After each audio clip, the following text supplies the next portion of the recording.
বনলতা সেন। কবি জীবনানন্দ দাশ। হাজার বছর ধরে আমি পথ হাঁটিতেছি পৃথিবীর পথে। সিংহাল সমুদ্র থেকে আরো দূর অন্ধকারে মালয় সাগরে অনেক ঘুরেছি আমি। বিম্বিসার অশোকের ধূসর জগতে সেখানে ছিলাম আমি।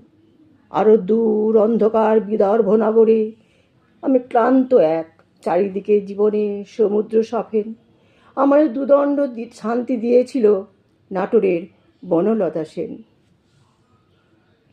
চুল তার কবেকার অন্ধকার বিদিশার নিশা, মুক্তা শ্রাবস্তীর কারুকার্য অতি দূর সমুদ্রের পর হাল ভেঙে যে নাবিক হারাইছে দিশা। সবুজ ঘাসের দেশ যখন সে চোখে দেখে দারুচিনি দ্বীপের ভিতর, তেমনি দেখেছি তারে অন্ধকারে। বলেছে সে, এতদিন কোথায় ছিলেন? পাখি নীরের মতো চোখ তুলে চাওয়া নাটোরের বনলতা সেন।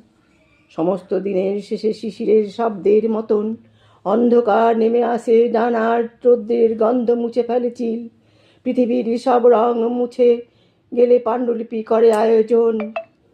তখন গল্পের তরে জোনাকি রঙে ঝিলমিল। সব পাখি ঘরে আসে, সব নদী ফুরায়ে, জীবনের সব লেনদেন থাকে শুধু অন্ধকার মুখোমুখি বসিবার। বনলতা সেন।